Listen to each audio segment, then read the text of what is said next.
Hey guys, Greg here, Bone Tactical. So by now, you're obviously aware this is the second episode of an 8-part series. I have been asked by a TV program to share my story.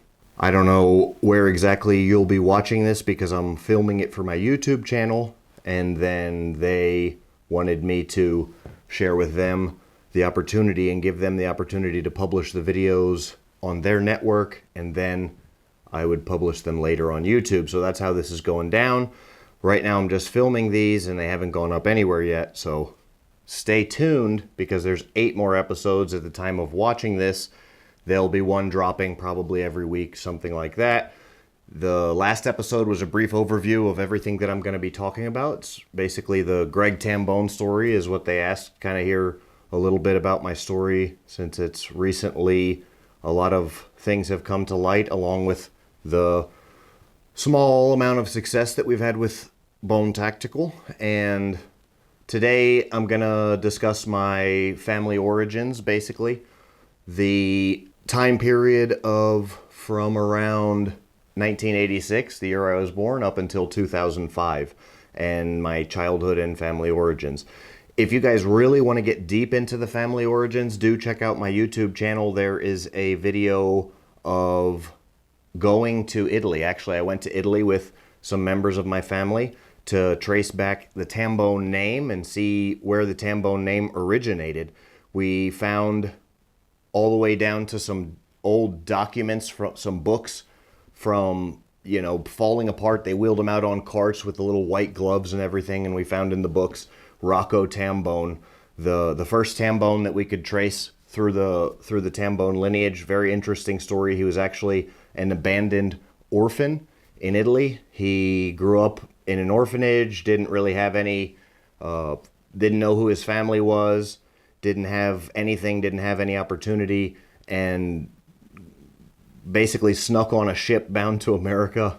That's how he got to America. Went and fought in World War I for the United States. First man in a long line of my family history that fought for the U.S. military. In fact, everybody in my family, every male in my family, up until me, fought for the U.S. military. And funny thing is they all had a considerable change of heart after, but they still loved their country so much that they did that for their country. So that was the origins as far as we could trace back. Rocco Tambone went and fought in World War I, came back, lived in Philadelphia, started a family, and then was murdered right after he started his family.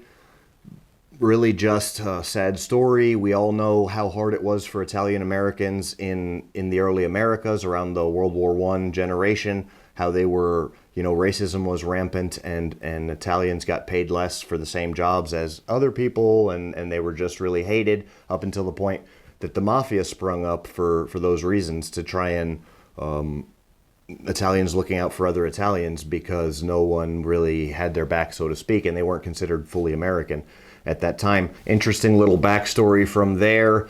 My great grandfather was just sold tomatoes and some, vegetable and peddled vegetables in the Philadelphia terminal market. Then my grandfather did the same. My grandfather actually started out with tomatoes in the pockets of his coat jacket and went to restaurants back before a hamburger had tomatoes in Philadelphia, and would tell, sold tomatoes one at a time, and started out with that and basically grew an enterprise into a very large enterprise in Philadelphia. Started dirt poor and grew it until he had his own trucking company, his own packing house. He was just pretty successful businessman. My grandfather was. He grew from, a little Italian son of an immigrant with nothing until got to the point where he became friends with Frank Sinatra. We've got all the stories of my grandfather and Frank Sinatra, and up until the point where he even hired, I don't know if you guys have heard of a musician named Chubby Checker. He hired Chubby Checker to be one of his truck drivers, and heard Chubby Checker singing while they were delivering some produce, and introduced Chubby Checker to some guys who, Frank Sinatra was connected with, and he gave Chubby Checker the introduction into the business of music that he got. My grandfather did. It's just a really interesting little family side notes. Then my grandfather's business was burnt to the ground, and he lost everything before he died. So that kind of spurred my father into moving, also dirt poor. My father had built grown up working for my grandfather, building the business up. Then they lost everything in the early 80s. Like I said, a bad case of arson. And again, still at this time, it was difficult for Italian Americans, especially ones that it was not as bad, the racism, but still difficult. And then there was still a lot of what you would call mafia connections, and really nobody knows the real story of what happened with my grandfather and his business. But you can draw your own conclusions on that. There are some Tambone names also in various mafia history as well. Little fun fact: Tambone was the longest working mafia hitman in the history of the United States Mafia. It was a Tambone that was Little Pete Tambone was one of the, just a fun fact of tracing this family lineage back and tracing my name back and kind of the family line, so to speak. The place of birth, like I said, my dad ended up coming down to Naples. He just packed up his car, decided to move down with my mom. They had just met. They got married, and they said, let's go to Florida. We have nothing here. We're going to have nothing in Florida. So what's the difference? They went down to Florida. My mom actually got her first job in Daytona Beach, selling cigarettes on the beach. She would just go up and down the beach selling packs of cigarettes, buying them. I think my dad or somebody was getting them at a better price, and then they were somehow then marking them up. And then furthermore, my mom was out there hustling them on the Daytona Beach. My mother and father ended up going from Daytona over to Immokalee when my dad got a job in Immokalee selling tomatoes with a tomato packing company. So from there, my father was working in Immokalee. He is a very hard worker and was a very hard worker. He continued to establish himself in the business, working with a lot of farmers. He was brokering and growing, or partnering with growers basically, and selling their tomatoes is basically what he did. So he started working out on a farm in Immokalee and then kind of worked his way up, and now he continues to dabble a little bit in brokering and sales of specifically tomatoes. He was born into the family line of working with a lot of different produce, but tomatoes is kind of specifically what he does now.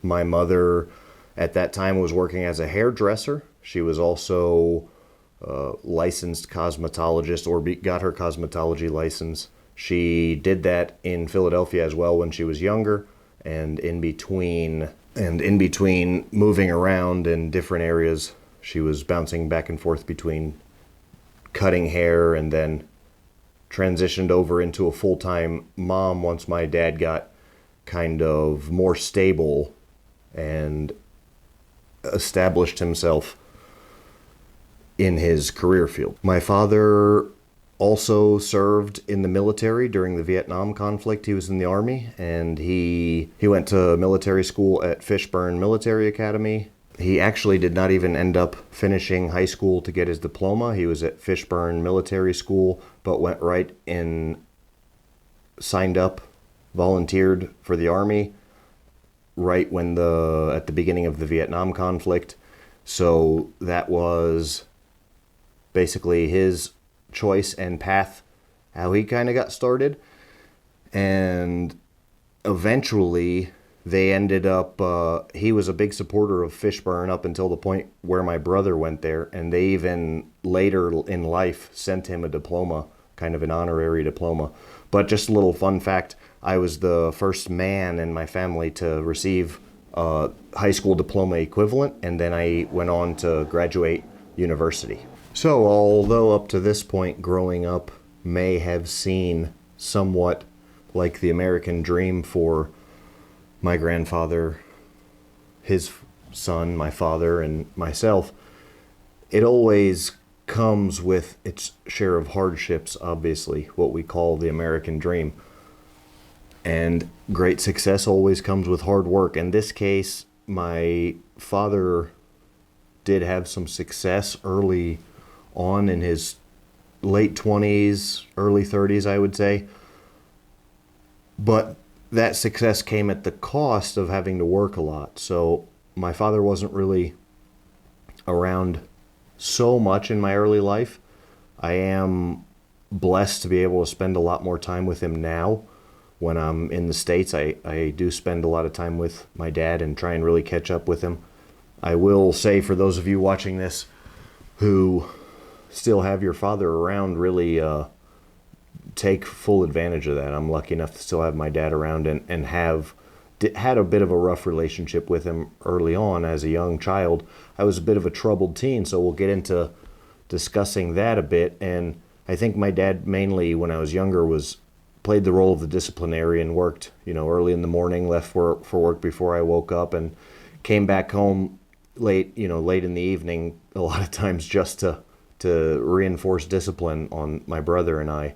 And my mother has some mental health issues, so it was interesting growing up in a bit of a volatile environment, and it taught me a lot and really forged me, into who I am today, because I don't think that easy roads, make a good final destination. I think it's the appreciation comes from the hard times, right? It's the sunny days that it's not the sunny days that give us appreciation. It's the rainy days that give us appreciation for the sunny days, so to speak. And it's, as they say, smooth seas don't make an experienced captain. So as a young man going through various troubles, and had to do with the issues my mother was going through at that time, that, as a child, you don't really understand mental health issues. And now I do. And so, I can look back on it and recognize what it was. But at that point in time, I didn't really understand what was going on, and really just kind of rebelled a little bit. My dad, working so much, didn't really understand what was going on. But it really difficultly affected my brother and I. We both developed our own case of issues and how we would respond to such a volatile environment. And in my case, it ended up to where I was struggling with going to school and just getting in a routine and getting in fights in school. Parents put me in a Christian school. I was getting in fights in Christian school and got kicked out of Christian school. So got sent to military school around, it would have been around Christian school up to third grade, kicked out of Christian school in third grade, public school, fourth and fifth, sixth grade, I guess, and then military school.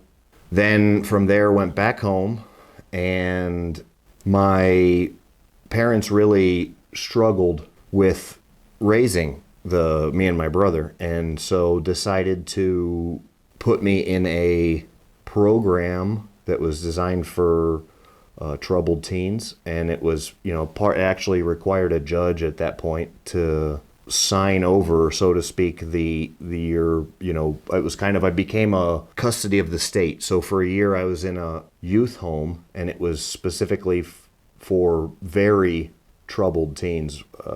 For example, the first roommate I had was a young man. I was 15 at the time. I believe he was 14, 15, somewhere around there, and had poured gasoline on his little niece that he lived with and set her on fire. So that was the kind of people that I was around at this point in time. And it was really rough time in my life. That was probably my first major learning experience, first time I saw the true face of evil in humanity, I would say.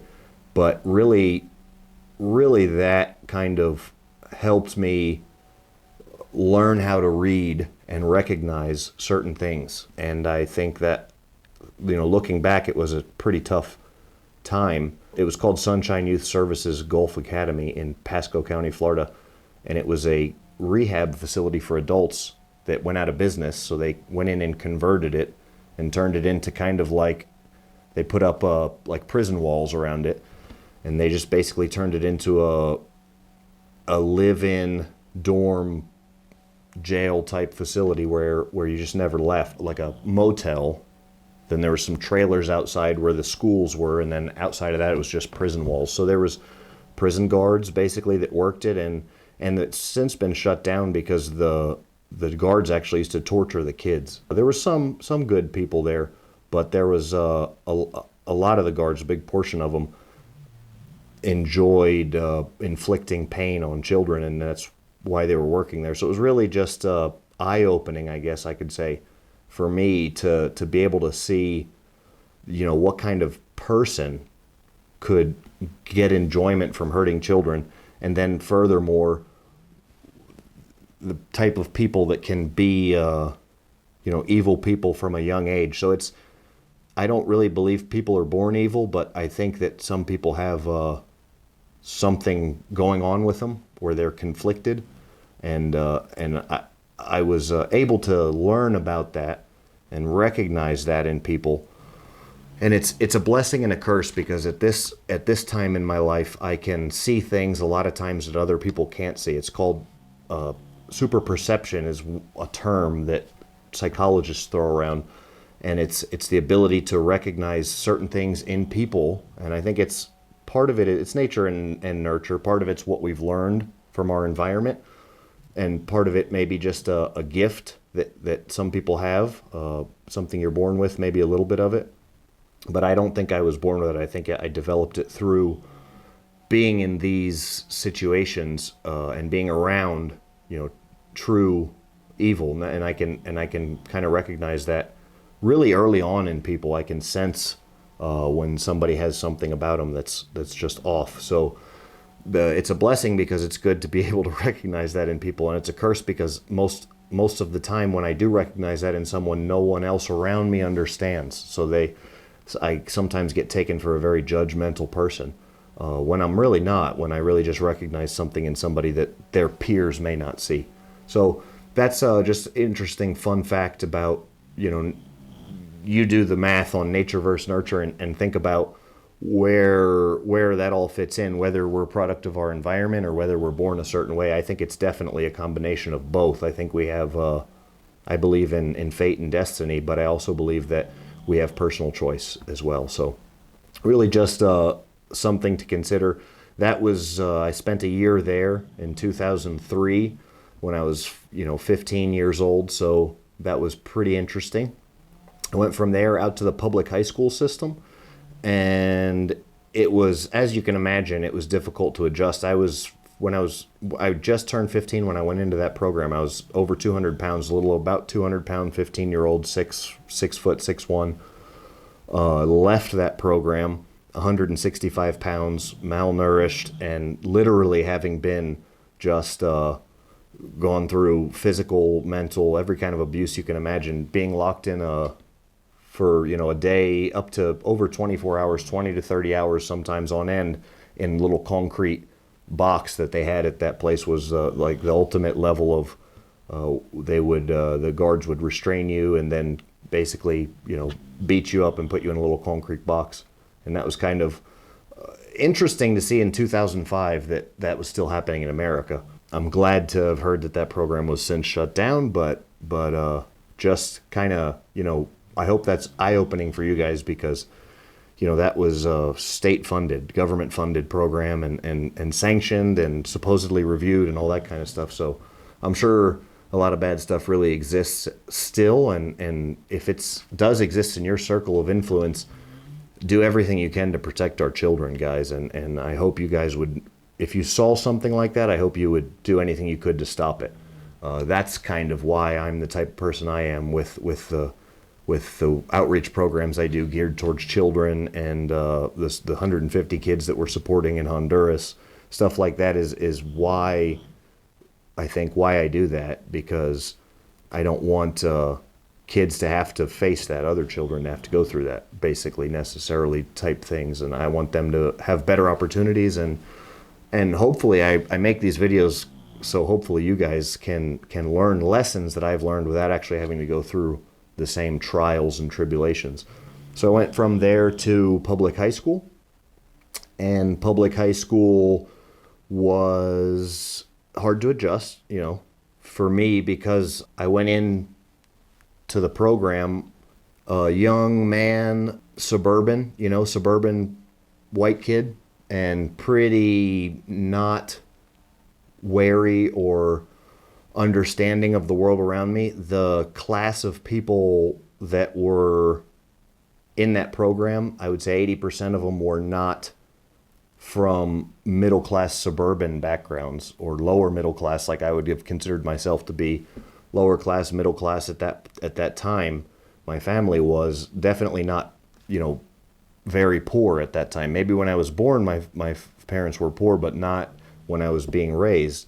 So being in that program, I was surrounded by people who came from struggling families, different ethnic backgrounds. So that also opened my eyes to a lot. I learned a lot on that aspect. And then going back to high school, the biggest difference was that these were more what we would consider to be normal kids. And then I had been for the last year around really troubled, teens. So, high school was interesting. I did adjust fairly quickly, I think.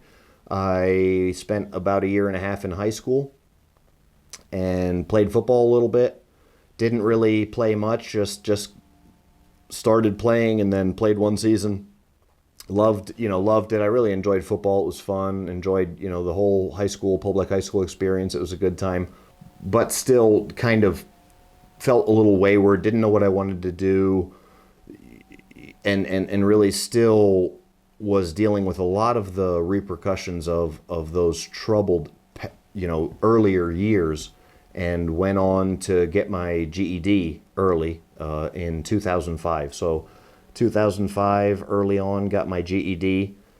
Later that year in 2005, I was charged with an aggravated battery you guys know about that's, made its internet rounds. A lot of interesting speculations about the events surrounding that. Right now, we're talking about early years, right? Family history, early years, and my youth growing up until the point going through high school. So high school helped a lot. I adjusted fairly well. I got into football. I got into kickboxing. I got into rodeo. So I was doing martial arts. Just barely getting into kickboxing. Hadn't actually started my fight career yet. Did definitely get into some rodeo, rode some bulls, started getting into bull riding. Never very good at bull riding, but doing a lot of martial arts, hunting, fishing, started, enjoying a lot of that. When I lived, my parents, I think, got divorced around that time or separated, and my mother was living out in the country in Mayaca City, and so spent a lot of time hunting out there, and that was kind of how I, in Golden Gate and Naples, I grew up hunting and fishing and spending a lot of my time in the woods. One of the interesting things about Naples, where I grew up, was a dirt road where I was born, and now it's just a massive metropolitan area now. So in the last 20 years, it's gone from country, orange groves, canals, to just massive metropolitan area with very expensive homes, and really just an incredible transition. It's very interesting to see. No longer am I based out of Naples. I'm now based out of Bradenton, Florida. I think a lot of you guys know that. But my family actually moved to the west central Florida, Bradenton, Mayaca City area, during this time period when I was in that program, youth program. So they made that move while I was in that youth program, and then when I got out of that youth program, they were in a new house. I moved back in with my family, went to high school, started making that transition into high school. but then did pretty well, but just didn't feel right. Didn't feel like I could make that transition going from living with young troubled teens and then right smack into public high school and kind of a little bit late at that fact.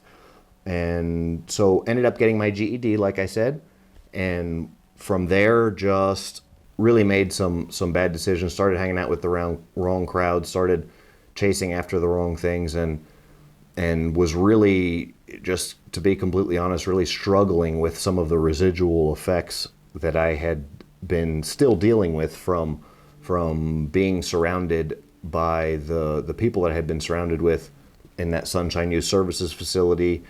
And that year that I spent there was really put me through a lot of trauma.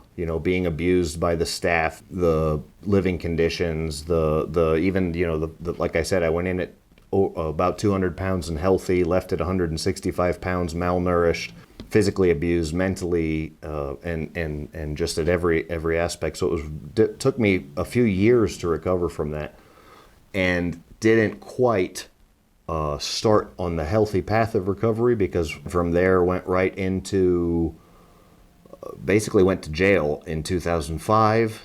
Not long after getting out of high school, shot a man and went to jail. So you're going to have to stay tuned for the next episode to find out more about the shooting situation and what all happened with that.